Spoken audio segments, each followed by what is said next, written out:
السلام علیکم دوستو، میرا نام ہے احمد خان اور میرا تعلق ہے نیشنل اسٹوڈنٹس فیڈریشن پاکستان کے ساتھ۔ آج کے سیشن میں تمام دوستوں کو خوش آمدید کہتے ہیں۔ دوستو، آج کے سیشن کا آغاز ہم این ایس ایف کے تعارف کے ساتھ کریں گے۔ N S F National Students Federation Pakistan میں رہنے والے مزدور، کسان اور تمام پسے ہوئے طبقات سے تعلق رکھنے والے طلباء کی واحد جماعت ہے، جو پاکستان کے اندر تمام تر استحصالی طبقات سے پاک ایک خود مختار پاکستان کی خواہش مند ہے۔ دوستو، آج کے لیکچر میں ہم متحدہ لیبر فیڈریشن، مزدور محاذ اور پاکستان مزدور اکٹھ کے نہایت مشکور ہیں کہ انہوں نے پاکستان کے طلباء اور پاکستان میں موجود مزدور تحریک کے لیے لیکچر سیریز کا آغاز کیا۔ دوستو، جیسا کہ پاکستان کی تاریخ کے اندر این ایس ایف واحد طلباء تنظیم رہی ہے جو 1954 سے لے کے آج تک پاکستان میں مزدوروں، کسانوں اور تمام پسے ہوئے طبقات کی جدوجہد میں ان کے شانہ بشانہ رہی ہے۔ آج ہم اسی طرز پر پورے پاکستان کے طلباء کو پاکستان میں موجود مزدور تحریک اور کسان تحریکوں کے ساتھ جوڑنے میں ان کے شانہ بشانہ نظر آتے ہیں۔ آج اسی ٹاپک پر ہمارے ساتھ بات کرنے کے لیے موجود ہیں ہمارے ساتھ لمز یونیورسٹی کے ڈاکٹر سید عظیم، جو کہ پاکستان مزدور کسان پارٹی کے جنرل سیکرٹری بھی رہ چکے ہیں، اور اس کے ساتھ ساتھ وہ پچھلے 20 سالوں سے پاکستان کے اندر ہونے والی مزدور جدوجہد اور کسان جدوجہد میں مختلف رول پلے کرتے ہوئے دکھائی دیں گے۔ اس کے ساتھ ہی تمام دوستوں سے التماس ہے کہ جو بھی ان کے سوالات ہوں، تجویزات ہوں، جو بھی کومنٹس ہوں، آپ کومنٹس باکس میں لکھ سکتے ہیں۔ ہم کوشش کریں گے کہ سیشن کے اختتام پر آپ کے سوالات کے جواب دیے جا سکیں۔ آج کا ہمارا موضوع ہے لیبر لا کی ہسٹری، اور اس کے ساتھ ٹریڈ یونینز، اور یہ سارا جو ایرا ہے 1917 سے لے کر 1980 کا ہے۔ اور اس کے ساتھ ساتھ ہم یہ جاننے کی کوشش کریں گے کہ پاکستان اور پوری دنیا کے اندر آئی ایل او کا مزدور تحریکوں اور ٹریڈ یونینز فیڈریشنز کے ساتھ کیا رشتہ ہے، کیا رول ہے، اور اس کا امپیریلسٹ قوتوں کے ساتھ کیا تعلق ہے۔ تو آج کے سیشن کا ہم آغاز کرتے ہیں۔ ہمارے ساتھ موجود ہیں ڈاکٹر سید عظیم۔ ہم ان کو دعوت دیتے ہیں وہ آ کے اپنی گفتگو کا آغاز کریں۔ تھینک یو ویری مچ دوستو، آپ کا کہ آپ نے اس لیکچر کے لیے اتنی ارینجمنٹ کی۔ تو سب سے پہلے تو میں ایک اور شکریہ ادا کرنا چاہتا ہوں، اور اس لیکچر کی جو غرض و غایت ہے اس پر تھوڑی سی بات کرنا چاہتا ہوں۔ بنیادی طور پر ہم نے جو خواہش تھی دوستوں کی کہ ہم آج ٹریڈ یونین کو پاکستان میں ریوائیو کریں، تو اس حوالے سے جب میں شوکت چودھری صاحب متحدہ لیبر فیڈریشن کے حنیف رامے صاحب کے ساتھ بیٹھا، اور تو دوستوں کی ہم نے جب گفتگو شروع کی کہ آج کیسے ٹریڈ یونین کو ریوائیو کیا جا سکتا ہے، تو سب سے بڑا مسئلہ یہ آیا کہ اس وقت تو بنیادی طور پر جو پرانی ٹریڈ یونین تحریک ہے اس کے بجائے ہوم بیسڈ ورکرز کو آرگنائز کرنا، ڈومیسٹک ورکرز کو آرگنائز کرنا، بانڈڈ لیبر، چائلڈ لیبر، یعنی دوسرے الفاظ میں انفارمل لیبر جو ہے اس کو آئی ایل او اور ڈونر ایجنسیز، جسے ہم لیبر این جی اوز کہتے ہیں، وہ آرگنائز کرتے ہیں۔ تو اس حوالے سے کیسے ہم سوچ سکتے ہیں کہ کنونشنل جو روایتی انداز ہے اس انداز سے ہم ٹریڈ یونین کو ریوائیو کر سکتے ہیں۔ تو مجھے ایسے لگا جیسے بہت ساری ہسٹری کہ آئی ایل او کی پریفرنسز میں یہ تبدیلی کیسے آئی کہ جو انفارمل لیبر ہے وہ امپورٹنٹ ہے، اور کس طریقے سے فارمل لیبر کو اب اتنی پریفرنس حاصل نہیں ہے۔ فارمل لیبر سے مراد ہے کہ ٹریڈیشنل ٹریڈ یونین یعنی فریڈم آف ایسوسیشن اور کلیکٹیو بارگیننگ جو ہے اس کو اتنی اہمیت حاصل نہیں ہے۔ تو آج ہمارے ارد گرد ایک شکست خوردہ ٹریڈ یونین موومنٹ ہے، اس کے ساتھ آج جو گلوبل ویلیو چینز ہیں ان کے لیبر کوڈز ہیں، اور ان کے لیبر کوڈز جو ہیں ان کی اپنی ہی ذمہ داری ہے۔ دوسرے الفاظ میں جو کہ ہارڈ لا تھا لیبر لا، وہ اب تبدیل ہو کے سافٹ لا میں چلا گیا ہے۔ وہ کوڈز ہیں، لیبر سٹینڈرڈز ہیں، ایکسیٹرا ایکسیٹرا، اس طرح کی چیزیں اب ہمارے سامنے ہیں۔ تو ایسی صورتحال میں نے سوچا کہ پہلے ہم ایک لیکچر سیریز بناتے ہیں. پہلے تو اپنے آپ کو ٹیچ کرتے ہیں اس سے پہلے کہ ہم لیبر کو ٹریڈ یونین موومنٹ کو ہم ریوائیو کرنے کی کوشش کریں. تو آج میں ڈیٹیل سے تو پہلا لیکچر ہے تو آج میں آؤں گا 1970 تک 80 تک, جس دوران بنیادی طور پر جو آئی ایل او بنتا ہے, آئی ایل او کی تاریخ, آئی ایل او کا فلسفہ اور ٹریڈ یونین تحریک کا اس میں کردار, اور بالخصوص چونکہ دونوں ورلڈ وارز کے درمیان اور بالخصوص سیکنڈ ورلڈ وار کے بعد جو یو ایس کا رول ہے ایز اے ہیجمونک پاور جو ورلڈ کیپٹلزم ہے اس کے حوالے سے, تو اس کو میں ہسٹوریکلی دکھانے کی کوشش کروں. تو ظاہر یو ایس کا رول اور یو ایس کی جو ٹریڈ یونین کا رول ہے اور ان قوتوں کا آئی ایل او کے فلسفے کو انفلوئنس کرنا اور اس کو تبدیل کرنا وہ کس طرح چلتا ہے.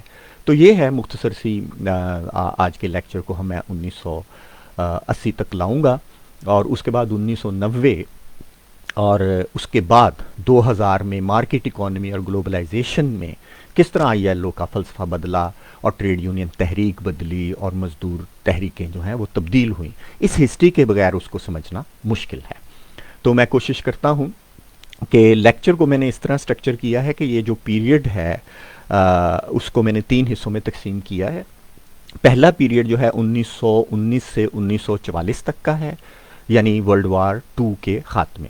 تو اور 1919 سے مراد ہے کہ فرسٹ ورلڈ وار کے خاتمے. تو جو دونوں ورلڈ وارز کے درمیان کا پیریڈ ہے اس میں آئی ایل او بنتا ہے, اور اس میں کس طریقے سے آئی ایل او کی فلسفہ تشکیل پاتا ہے, کس طریقے سے ٹریڈ یونین تحریک جو ہے اس میں شامل ہوتی ہے. تو اس پر پہلا پیریڈ جو ہے 1944 تک آئے گا. 1944 سے پھر میں کولڈ وار کے پیریڈ کو کور کروں گا, لیکن اس کو میں 2 حصوں میں تقسیم کرتا ہوں. ایک حصہ جو ہے میں 1950 اور 60 میں لیتا ہوں, ٹھیک ہے, اور جس میں کہ بنیادی طور پر آئی ایل او کا فلسفہ جو ہے وہ یو ایس ایس آر اور یو ایس کا مشترکہ ایک ایجنڈے کی شکل اختیار کرتا ہے, حالانکہ ان کے درمیان کافی تضاد بھی ہوتا ہے. بعد میں 1970 اور 1980 پر ختم کروں گا بات کو کہ کس طریقے سے آئی ایل او ہے, اور آئی ایل او کا فلسفہ جو ہے بنیادی طور پر کولڈ وار میں ایک فائنل کارپوریٹ سٹیٹ کے فلسفے کو تشکیل دیتا ہے. تو میں فلسفے پر آخر میں آؤں گا اور میں ہسٹری کو لے کے آئی ایل او کی ہسٹری کو لے کے آپ کو بتانے کی کوشش کروں گا اس دور کو. تو شروع کرتے ہیں. سب سے پہلا جو دور ہے وہ ہے دونوں ورلڈ وارز کے درمیان کا پیریڈ. تو 2 واقعات کو ہمیں ذہن میں رکھنا ہوگا اس پیریڈ کو سمجھنے کے لیے. ایک اس دور میں ایک بہت بڑا واقعہ پیش آیا تھا, وہ تھا بالشوک ریولوشن 1917 کا, اور اس سے بڑا واقعہ جو تھا ورلڈ وار ختم ہوئی تھی اور بڑی برے طریقے سے جو مغربی طاقتیں ہیں وہ دنیا کی منڈیوں کی تقسیم پر الجھ رہی تھیں, اور نیچے سے جو اینٹی کالونائزیشن کی تحریکیں تھیں وہ بھی آ رہی تھیں. تو لہٰذا ان دونوں واقعات کی روشنی میں ہمیں آئی ایل او کو سمجھنا پڑے گا. تو آئی ایل او بنیادی طور پر ریئیکشن تھا بالشوک ریولوشن اور اس وقت کی جو اینٹی کلونیل سٹرگلز تھیں, جس میں مزدور طبقہ بڑا بڑھ چڑھ کر حصہ لے رہا تھا, اور خاص طور پر کمیونسٹ خیالات جو تھے وہ بہت عام تھے. تو اس کو ہمیں دیکھنا پڑے گا. اس کی روشنی میں آئی ایل او جو ہے 1919 میں تشکیل پاتا ہے. تو آئی ایل او بنیادی طور پر حصہ ہے جو ورلڈ وار 1 کے بعد جو پیس ٹریٹی ہوتا ہے, جیسے ٹریٹی آف ورسیلز کہتے ہیں, اس کے جو چیپٹر 13 ہے وہ بنیادی طور پر آئی ایل او کا کانسٹیٹیوشن ہے. تو آئی ایل او بنیادی طور پر پیس آف ٹریٹی یعنی ورلڈ وار 1 کے فلسفے یعنی پیس پر مبنی آپ سمجھیں کہ ایک کوشش بظاہر نظر آتی ہے. اور اسی وجہ سے جو آئی ایل او کا جو کانسٹیٹیوشن ہے وہ وہی ہے جو کہ پارٹ 13 ہوتا ہے ٹریٹی آف ورسیلز کا, یعنی پیس ٹریٹی کا. دیٹ سیڈ اس کے ورڈز جو ہیں میں آپ کو دکھانا چاہتا ہوں وہ بہت اہم ہیں, اس کو پڑھنے کی بہت بہت ضرورت ہے. وہ یہ ہے quote, universal and lasting peace can be established only if it is based on social justice unquote. یعنی واضح طور پر آئی ایل او اپنے مینیفیسٹو میں لکھ رہا ہے, اپنی فارمیشن کے جو ڈاکومنٹ ہے اس میں لکھ رہا ہے کہ دنیا میں جو دائمی امن کے بغیر دائمی امن جو ہے وہ سماجی انصاف کے بغیر ممکن نہیں ہے۔ دوسرے الفاظ میں آئی ایل او مان رہا ہے کہ سماجی انصاف کو قائم کیے بغیر یہ جو جنگ ہوئی تھی یا جو دنیا میں امن کو خطرے لاحق ہیں وہ سماجی انصاف کے بغیر نہیں ہو سکتے۔ بڑا پروگریسو آپ کو یہ لگے گا، اور یہ تھا بھی۔ تو اب سوال آتا ہے کہ اس کو حاصل کیسے کرنا ہے۔ تو آئی ایل او کو میں اب دو حصوں میں تقسیم کر دیتا ہوں۔ ایک میں اس کے اسٹیٹڈ آبجیکٹیوز ہیں، یعنی اس کے بظاہر جو آبجیکٹیوز ہیں، پہلے انہیں بیان کرتا ہوں۔ میں نے ایک کوٹ آپ کو بتا دیا ہے۔ اس کے بعد میں بتاؤں گا کہ ایکچولی آئی ایل او کیا کرنا چاہتا تھا اور کیوں مارز وجود میں آیا۔ تو اب ایک تو یہ کہ وہ یہ سمجھتا ہے کہ سوشل جسٹس جو ہے اس کے بغیر دنیا میں دائمی اور آفاقی امن قائم نہیں ہو سکتا۔ لیکن اس کو حاصل کیسے کرنا ہے، تو اس حوالے سے آئی ایل او کلیئر کرتا ہے کہ ہم مزدوروں کو تحفظ دیں گے، ڈسٹریبیوشن کریں گے، ری ڈسٹریبیوشن یعنی کریں گے، اور کولیکٹیو بارگیننگ کریں گے۔ تو یہ طریقہ کار آئی ایل او وضع کرتا ہے۔ اب لیکن اس کے پیچھے جو طاقتیں ہیں یا مزدور تحریکیں یا روایتیں ہیں مزدوروں کی، یا اسے مکاتیب فکر آپ مزدوروں کے کہہ سکتے ہیں، وہ تین طرح کے ہیں جو آئی ایل او کی تشکیل میں حصہ لیتے ہیں۔ سوشلسٹ ہیں پیچھے، جو کہ سوشل ڈیموکریٹس ہیں ویسٹ کے، تو وہ جو ہیں ان کا خیال ہے کہ ہم یہ ری ڈسٹریبیوشن اور جو پروٹیکشن ہے لیبر کو ہم دے سکتے ہیں اگر ہم اسٹیٹ کا ریگولیٹری رول جو ہے اس کو بڑھا دیں۔ تو سوشلسٹ کی یہ بیلیف ہے۔ اب یہ سب لوگ بالشوک ریولوشن سے دور کس طریقے سے مزدور طبقے کو ہم ریلیف دے سکتے ہیں اور سوشل جسٹس دے سکتے ہیں اس کے بارے میں تو سوشلسٹ یہ سمجھ رہے ہیں۔ اور کرسچین موومنٹ اس کے پیچھے بہت زیادہ روایت تھی ویسٹ میں، تو ان کی ٹریڈیشن جو تھی کوآپریٹو ٹریڈیشن تھی، اور ان کا خیال تھا کہ سیلف ہیلپ کے ذریعے ہم اس طرح کے کوآپس بنا کے کوآپریٹو ماڈل یعنی کیپٹلسٹ ہمارے ساتھ تعاون کریں اور ہم ری ڈسٹریبیوشن کر سکتے ہیں۔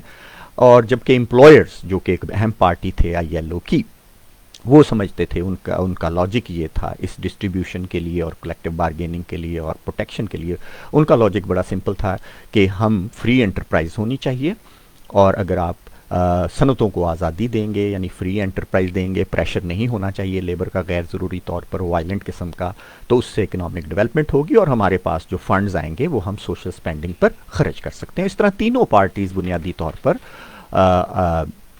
یہ سمجھتی تھیں کہ ری ڈسٹریبیوشن اور سوشل جسٹس کے لیے ہم کام کر سکتے ہیں۔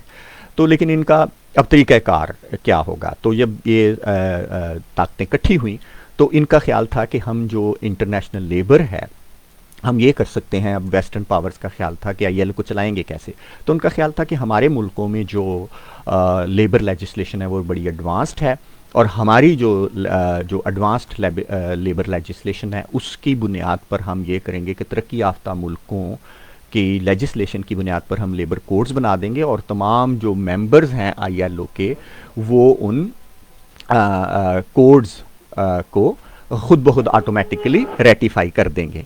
اب یہ بظاہر ٹھیک تھا، لیکن اس تجویز کو یو ایس نے اپوز کیا، اور یو ایس ویسے بھی پارٹی نہیں تھا لیگ آف نیشنز میں اور جو پیس ٹریٹی تھا یا آئی ایل او کی فارمیشن میں، لیکن اس کا پریشر موجود تھا۔ ظاہر ہے یو ایس ایک امپورٹنٹ پاور کے طور پر سامنے آ چکا تھا۔ تو لیکن یہ جو آٹومیٹک ریٹیفیکیشن کا ان کا فینومینا تھا، اس میں بڑا کلیئر ہے کہ 8 آورز کی جو ڈیمانڈ تھی وہ کسی بھی اسٹیٹ نے ریٹیفائی نہیں کی۔ تو آٹومیٹک ریٹیفیکیشن کا جو پرپوزل تھی برٹش کے ڈیمانڈ میں یا دماغ میں یا فرینچ کے دماغ میں، جسے کہ یو ایس اپوز کرا، تو وہ بھی کوئی اتنی اہم نہیں تھی۔ تو یہ ہے بظاہر جو آئی ایل او کا آبجیکٹیو ہمیں سامنے نظر آتا ہے، یا جو اسٹیٹڈ آبجیکٹیو آپ اسے کہہ سکتے ہیں، ہمیں نظر آتا ہے۔ لیکن اصل میں میں اصل بات کی طرف آتا ہوں، تو بنیادی طور پر آئی ایل او جو تھا وہ بالشوک ریولوشن کو کاؤنٹر کرنے کے لیے مارز وجود میں آیا۔ تو تینوں جو میں نے پارٹیز بتائیں، جو سوشل ڈیموکریٹس تھے، امپلائرز تھے یا کرسچین لیبر موومنٹ تھی، وہ تینوں اس بات پر متفق تھے کہ آئی ایل او آلٹرنیٹو ہے وائلنٹ ریولوشن کا، اور ہم ریفارمز پر یقین رکھتے ہیں، ہم ریولوشن پر یقین نہیں رکھتے۔ اور اس کے علاوہ ان کا خیال تھا کہ اگر ہم جو غربت کو ختم کر دیں گے تو ہم ریولوشن کو روک سکتے ہیں۔ تو ان خطوط پر وہ بہت زیادہ متفق تھے، اور بڑی حد تک بالشوک ریولوشن کو کاؤنٹر کرنا اس میں موجود جو ایلیمنٹس تھے ان کے ایجنڈے پہ تھا. لیکن بات یہاں تک نہیں ہے, کوئی کلیئر ہم نہیں کہہ سکتے کہ بالکل. ویسے تو بہت سارا ایکڈیمک لٹریچر اس پر موجود ہے کہ بنیادی طور پر آئی ایل او بالشوک ریولوشن کو کاؤنٹر کرنے کے لیے بنا تھا. لیکن جو امپورٹنٹ بات سامنے آتی ہے وہ بالکل ہے کہ ایک رشین سیکشن بنا ہوا تھا. یہ دونوں وارز کے درمیان کا پیریڈ جو 1920 سے لے کے 1944 تک ہے, تو رشین سیکشن جو تھا وہ باقاعدہ انفارم کرتا تھا آئی ایل او کے ممبرز کو اور ٹریڈ یونینز کو کہ کس طریقے سے جو یو ایس ایس آر ہے اس میں ورکنگ کلاس کی صورتحال جو ٹھیک نہیں ہے.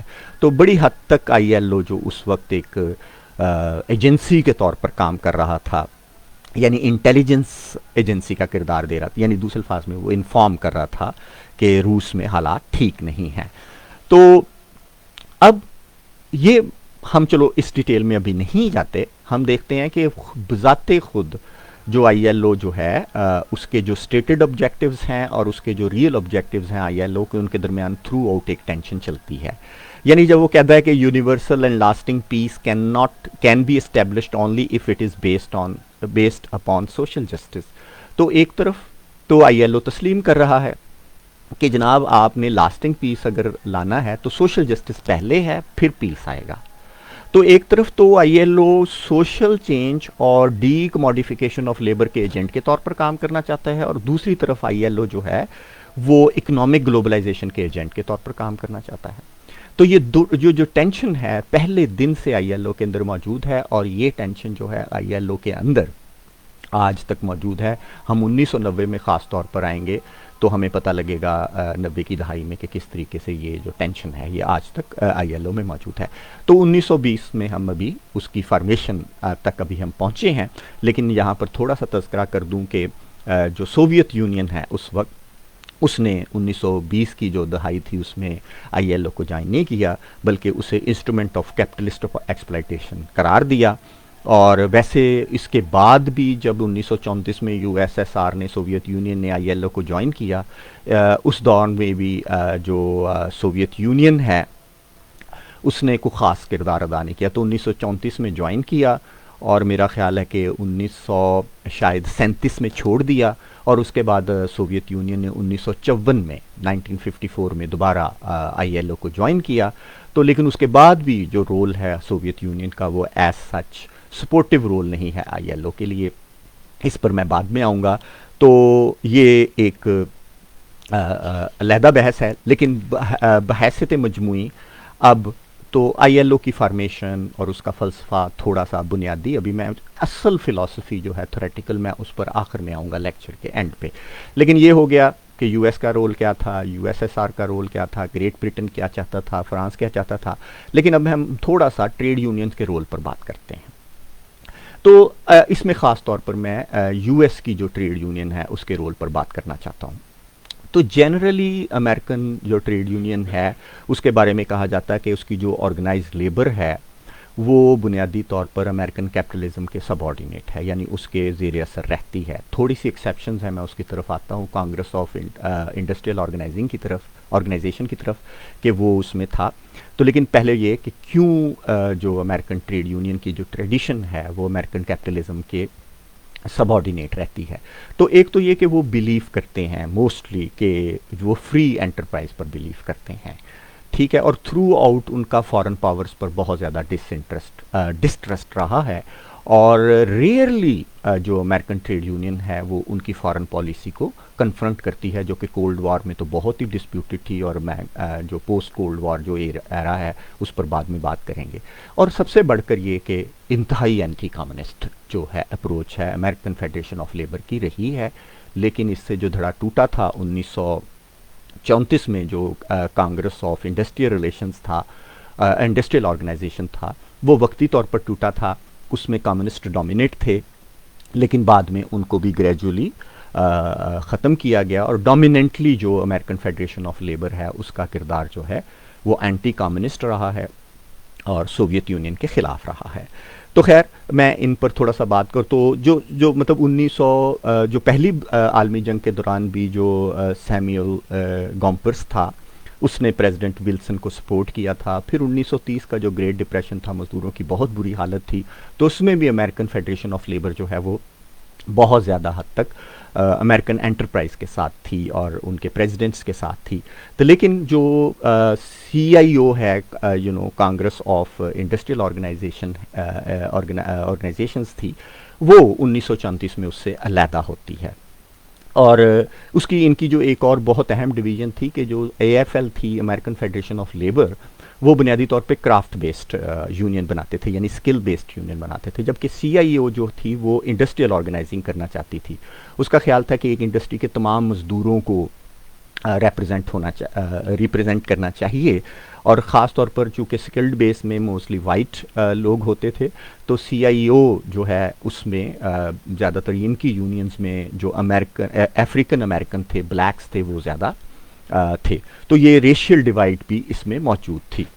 تو جب 1930 کا گریٹ ڈپریشن آیا تو اس میں جو سٹرائکس تھیں زیادہ تر وہ CIO یعنی جو کانگریس آف انڈسٹریل آرگنائزنگ والے، جو مور کمیونسٹ لیننگ رکھنے والے تھے، انہوں نے بہت ساری انڈسٹریز میں سٹرائکس کروائیں کیونکہ وہ انڈسٹری بیس آرگنائزنگ کرتے تھے. تو 1937 میں جنرل موٹرز کی سٹرائک اس سلسلے میں بہت اہم ہے. تو اب لیکن جو CIO کا بھی کردار تھا وہ بھی تھوڑا سا وقت کے ساتھ بدلتا ہے. مثلاً پہلے تو وہ 1937 میں جو ورلڈ وار شروع ہوتی ہے، ورلڈ وار 2، تو وہ امریکہ کے جرمنی کے خلاف جنگ کی مخالفت کرتے ہیں کیونکہ سوویت یونین نے پیس ایگریمنٹ کر لیا تھا ہٹلر کے ساتھ.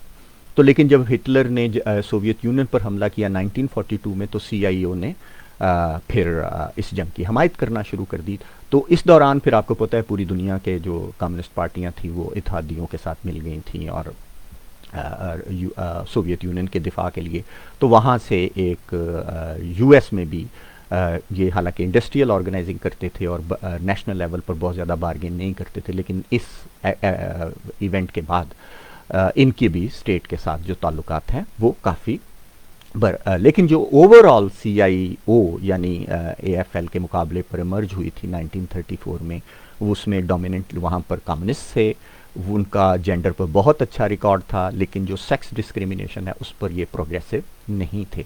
تو بہرحال یہ لوگ 1937 میں ڈومیننٹ 1934 میں علیحدہ ہوتے ہیں، 37 میں گرو کرتے ہیں، 1940s میں یہ اکٹھے کام کرتے ہیں. لیکن 1947 میں ایک اہم واقعہ پیش آتا ہے جب جنگ ختم ہو گئی اور دنیا کے 1/3 حصے پر سوشلسٹ اسٹیٹس قائم ہو گئیں اور US کے پاس دنیا کی گلوبل کیپٹلزم کی لیڈرشپ آ جاتی ہے، تو وہ اپنے گھر میں بھی کمیونسٹوں کے خلاف آپریشن شروع کرتا ہے. تو 1947 میں ٹیفٹ ہارٹلے ایکٹ آتا ہے جس میں کہا جاتا ہے کہ یونین کے لوگوں کو یہ حلف دینا پڑے گا کہ وہ کمیونسٹ نہیں ہیں.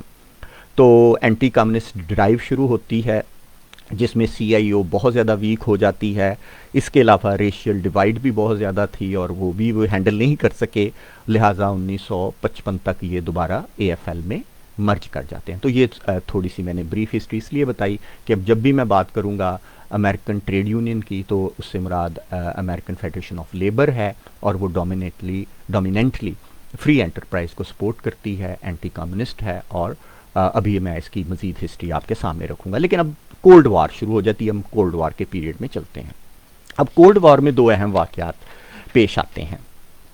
ایک تو یہ کہ کولڈ وار میں جو میں تھوڑا سا آپ کو پہلے یہ بتا دوں کہ جو ILO ہے، پہلے میں ILO پر بات کرتا ہوں کہ ILO سروائیو کر جاتا ہے. World War 2 League of Nations ختم ہو جاتی ہے اور وہ UNO بن جاتی ہے، لیکن ILO سروائیو کرتا ہے ورلڈ وار 2 سے. اور اس کی جو فلیڈیلفیا ڈیکلیریشن ہے جس میں بڑی زور سے کہا گیا کہ labour is not a commodity, کیونکہ یوزلی کیپٹلزم جو ہے وہ لیبر کو کموڈٹی سمجھتا ہے، ہیومن بینگز نہیں سمجھتا.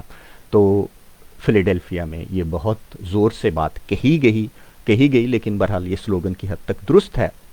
لیکن اب یہاں پر آپ نے ذہن اپنا بنانا ہے کہ اب کولڈ وار کے دوران US جو ہے وہ ورلڈ کیپٹلزم کے لیڈر کے طور پر، اور یا نام نہاد جسے ہم فری ورلڈ کہتے ہیں، اس کے لیڈر کے طور پر سامنے آتا ہے.